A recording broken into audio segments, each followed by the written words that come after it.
demonstrating how to correct yourself or others when someone is misgendered. How to use personal pronouns correctly. The best way to ensure you use the correct pronoun is to ask the person. The best way to ask someone what pronouns they use is by using direct language like, "What pronouns do you use?" or "What are your pronouns?" Do not use the word prefer, as it implies it's optional. When someone provides multiple pronouns, they are giving you permission to use any of those pronouns until told otherwise. You might fear an awkward conversation when asking someone about their pronoun use, but even a small amount of awkward tension is better than unintentionally devaluing someone's identity. If you're unsure about someone's pronouns, you can use they, them, their pronouns. Here are some additional tips to keep in mind regarding using a person's correct pronouns. Try not to make assumptions about a person's name, pronouns, or honorifics based on how they look. You can ask anyone, cisgender or trans, non-binary, their name, pronouns, or honorifics. Once you know what terms a person uses, the best way to make sure you use the correct ones is to practice. Practice when they are in the room and when they're not in the room. Another tip for remembering to use the correct name, pronouns, and honorifics is to pause before you speak. When we are stressed or busy, we're more likely to misgender people. Try to pause for a beat before you speak to make sure you are using the right terms to refer to someone. Similarly, reread emails before you send them to make sure you are not misgendering someone. Be patient as you learn how to use new terms and pronouns. It gets easier with practice and may become easier over time. How to apologize for misgendering someone. Misgendering will happen. What's most important is how you handle it when it does. The best way to handle misgendering someone who is present is to apologize and try harder next time. "I'm sorry, I meant them." Keep your apology brief so that it doesn't become about you and your mistake. If you are corrected by someone else, try not to be defensive. Instead, simply respond with a thank you and a correction. "Oh, thank you. I'll email her about that." This is an important step, even if the misgendered person is not present, so you can practice and so others can learn from your example.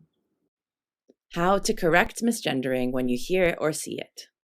If people around you are making mistakes, make sure to correct them. It is often easier to hear when other people make mistakes than when we do it ourselves. The more you correct someone else, the more you are emphasizing the correct version to yourself and others. It's okay to interrupt them and state the correct pronoun by repeating what they said but using the correct pronoun, or by continuing the conversation with the correct pronoun.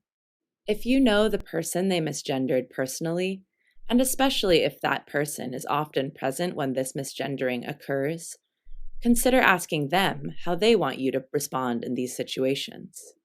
Depending on the relationships involved, they may prefer you don't correct certain people in favor of preserving a tenuous connection. Or they may not feel comfortable correcting people themselves, but would really appreciate if you do it on their behalf. It may depend on who else is around or what context you're in. You can always check back with them later to confirm or clarify their preferences. When is the best time to correct others who misgender someone? You have two options. Correct them in the moment. Correct them later in private. It's important that you or someone else correct a person when they misgender someone. It's usually best to do it in the moment. You never know who else in the room needs to hear the correction, either for themselves, someone they love, or someone they will interact with in the near future. There may be times when correcting someone privately is preferred. Let's look at each of these options in more detail. Option 1. Correct them in the moment. This takes practice. You might be able to interrupt the conversation to make the correction right away, but sometimes misgendering happens quickly, and you find that by the time you are ready to correct someone, the moment has passed. If that happens, you can still make the correction later in the conversation. Make note of what needs to be corrected and have a simple attention-grabbing statement ready to use. Something like, "By the way, Alina's pronouns are they, them," works well. The goal isn't to create a debate around language and pronoun use. It's to make the correction and continue the conversation. Correcting someone in the moment can be tough at first, but it gets easier with practice. If it feels a bit scary and you're not sure if others will listen and respect your correction, that's normal. You're not being rude. It's part of what it means to be an ally.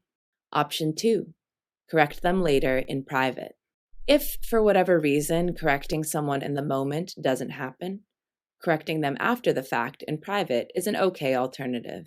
If you decide to talk to the person after the fact, you have time to think about what you want to say, gather some resources that might be helpful, and find a time when they might be receptive. This can be a face-to-face conversation, a text, a phone call, or an email. If you are concerned about how the person might react, it can be okay to have someone else in the room with you, like a supervisor or human resources consultant. You can even add them to the email if you need to. The important part is you take action. If the person who made the mistake is receptive, you'll be supporting them in making a positive change and providing useful resources. They may need to hear the correction a few times for it to stick, so don't be afraid to correct them again if they continue to make the same mistake. If they aren't receptive or don't show any signs of learning, you can take it to the next level and involve a supervisor, human resources consultant, or trusted ally. Remember that if we don't correct others' misuse of pronouns, we are normalizing microaggressions against others in the room. Our discomfort in making the correction is far less than the pain and discomfort people feel when they are misgendered by others.